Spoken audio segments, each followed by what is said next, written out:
झाली कॉमेडीची bullet train पकडा वाड्यावर या. पण एका मुलाने सांगितलं की मला मुलीचं तोंड सुद्धा बघायचं नाहीये, फक्त तिला भाकर करताना मी पाहीन आणि तिची भाकर जर टम्म फुगली तर मी तिला होकार देईन, ती रूपाने कशीही असू देत. हां. आणि मग त्याने खरंच तिचं तोंड पाहिलं नाही, पाठमोरी तिला पाहिली भाकर करताना, भाकर छान फुगली आणि त्याने तिला होकार दिला. आणि ती मुलगी कोण होती माहिती आहे? कोण? स्मृतिचित्रे वाचलत तुम्ही? त्याच्यामध्ये लक्ष्मीबाई टिळकांनी ज्या भिकारी मुलीला घेतली आपली म्हणून, ती आईवडिलांना नको होती म्हणून तिचं नाव त्यांनी नकुशी ठेवलं होतं. आणि लक्ष्मीबाईंना ती हवी होती म्हणून त्यांनी तिचं नाव हौशी ठेवलं. ती हौशी ती मुलगी होती. आणि ही अगदी खरी घडलेली गोष्ट हौशीच्याच नातेवाईकांनी मला सांगितली. म्हणजे सर्वोच्च आनंद हा पोटातून जातो असं म्हणतात, ते त्याला कळलं होतं नाही का? वा. ताई, मला ना बाळणपणानंतर मिळणाऱ्या पदार्थांमध्ये ना खूप कुतूहल आहे. म्हणजे कसं स्त्रीचं जेव्हा बाळणपण होतं तेव्हा बाळणपण करणं हे सुद्धा एक मोठा सोहळा असतो. म्हणजे डिंकाचे लाडू म्हणा किंवा आदिवासी लाडू म्हणा, बदामाची खीर म्हणा, काय काय खायला मिळतं. अजून मला मिळालं नाही ते सोडून द्या, पण सांगते. तर ना हे सगळं झालं स्त्रीच्या बाबतीत, पण असं प्राण्यांचं पण घडत असेल ना. म्हणजे प्राण्यांची पण मादी बाळणपणामध्ये काय काय खात असेल असं मला नेहमी वाटतं. त्यांच्याकडे सुद्धा आहे. हो, त्यांच्याकडे सुद्धा आहेत हे पदार्थ. आता पहा ना, माकडी बाळण झाली की माकड काय करतं, किती चांगला नर आहे तो डिंक गोळा करतो, मध गोळा करतो आणि चारोळ्या जंगलामध्ये असतातच साला सकट घेतो आणि त्याचे ओबड धोबड लाडू बनवतो आणि तिला तो खाऊ घालतो. काळजी करतो तू. नाहीतर आमची माकडं तिला एकदा सोडून की तिकडच बायको गेली माहेरी आणि राहिले. म्हणजे प्राण्यांची पण खाद्य संस्कृती आहे. हो. आणि अस्वल सुद्धा. अस्वलाला मध आवडतं आपल्याला माहिती. तो सुगंधी फुलं गोळा करतो, मधाचं पोळं त्याच्यावर टाकतो आणि पायांनी ते तुडवतो किंवा काठीने झोडपत राहतो तो आणि त्याचं मस्तपैकी पंचामृत तयार करतो.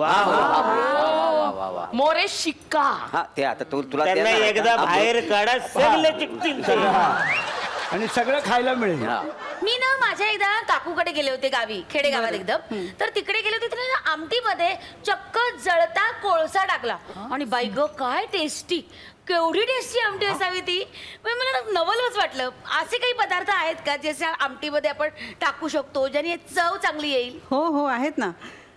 हा दगड बघा, हा दगड आमटीमध्ये टाकतात बरं पुष्कर. दगड? हो, त्याला वास नाहीये आणि चव पण नाहीये, पण तो आमटीमध्ये घालतात आणि छान उकळी येऊ देतात आणि आमटी छान खमंग होते. होय. मग ते घरचे असे म्हणत नाही काय दगडाची आमटी केली? नाही, उलट खुश होतात.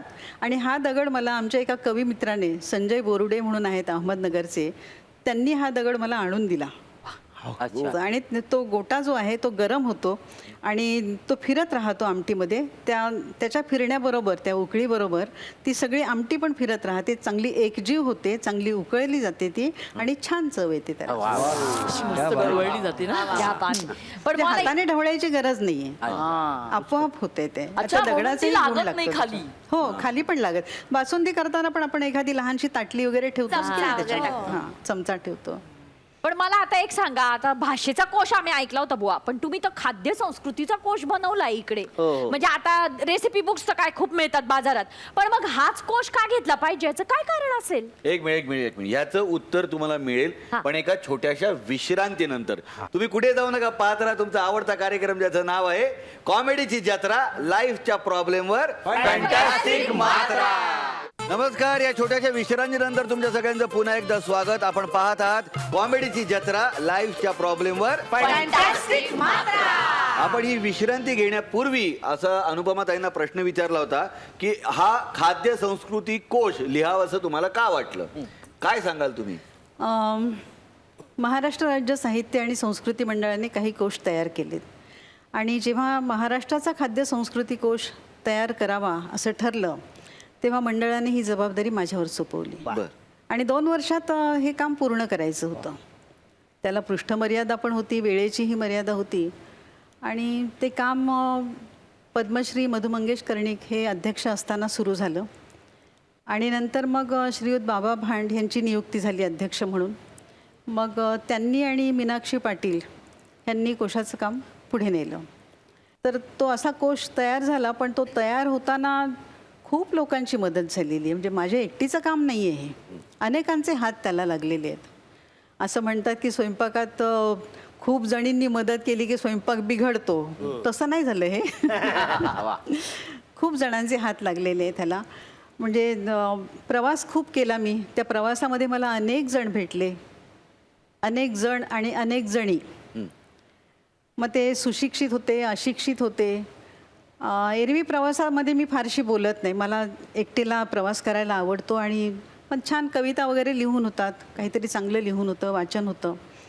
पण हे काम चालू असताना खूप लोकांशी बोलले मी. आणि मग माझं बोलणं ऐकून मागचे पुढचे लोक प्रवासातले स्वतःहून भाग घ्यायला लागले बोलण्यामध्ये. आणि पुरुषांनी सुद्धा मला पाककृती दिल्या, काही युक्त्या सांगितल्या की आमची आई असं करते. मग त्या युक्त्यांचं एक सदर टाकलेलं आहे आपण ह्याच्यामध्ये. आणि ताई, मला एक प्रश्न विचारायचा बोला. आहे की जेवणाचं पान वाढायची पण एक पद्धत असते असं म्हणतात, हो. की काही पदार्थ डाव्या बाजूला, काही उजव्या बाजूला. पण त्याचं काही विशिष्ट त्याला कारण असेल का? हो, त्याला 2 कारणं आहेत. एक म्हणजे ही पद्धत आपली महाराष्ट्राची पद्धत आहे, हे विशेष. इतर ठिकाणी आपल्याला इतकी शिस्त पाहायला नाही मिळणार, अन्नपदार्थ वाढण्याची सुद्धा. आणि जेवण जे वाढलेलं आहे ते जे कमी पदार्थ पोटात जायला पाहिजेत ते डावीकडे असतात आणि उजव्या हाताने खाल्लं जातं.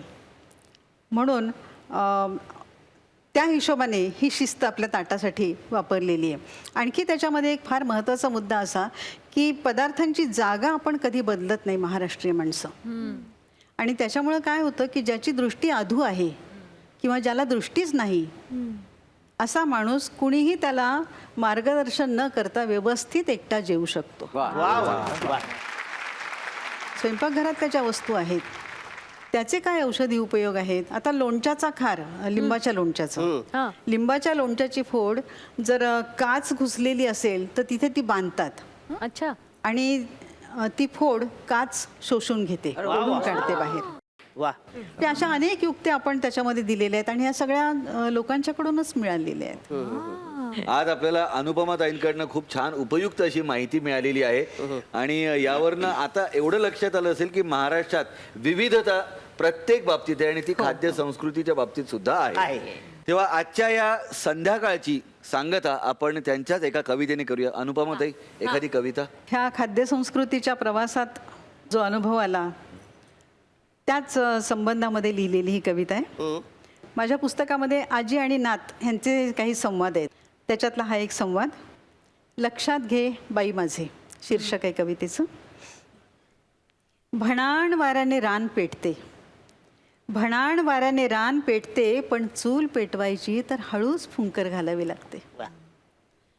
चुली पुढे फुंकर घालता आली तर जगणे सुसह्य होते, पुष्कळसे दुसऱ्यांसाठी, थोडेसे स्वतःसाठी. बासरीतून सूर निघतो तर फुंकणीने जाळ पेटतो, बासरीतून सूर निघतो तर फुंकणीने जाळ पेटतो. सूर दूरवर जाऊ द्यावा, जाळ ठेवून घ्यावा. वा. सूर दूरवर जाऊ द्यावा, जाळ ठेवून घ्यावा.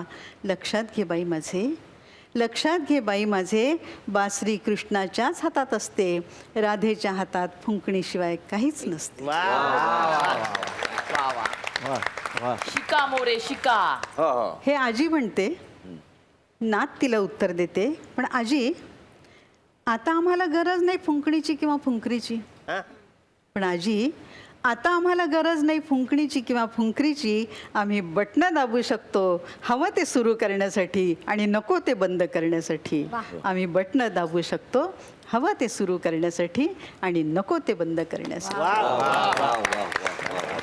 बरं का लोक, एक लक्षात आलं असेल की आपली भाकर आपण खाणं ही प्रवृत्ती असते, आपली भाकर दुसऱ्याला देणं ही संस्कृती असते आणि दुसऱ्याची हिसकावून घेणं ही विकृती असते. तेव्हा आपल्याला संस्कृती आणि प्रवृत्ती ही जपायची आहे. पुढच्या आठवड्यात आपण पुन्हा भेटणार आहोत बुधवारी रात्री 9:30 वाजता आपल्या आवडत्या कार्यक्रमात, ज्याचं नाव आहे कॉमेडीची जत्रा लाईफच्या प्रॉब्लेमवर फॅन्टॅस्टिक मात्रा.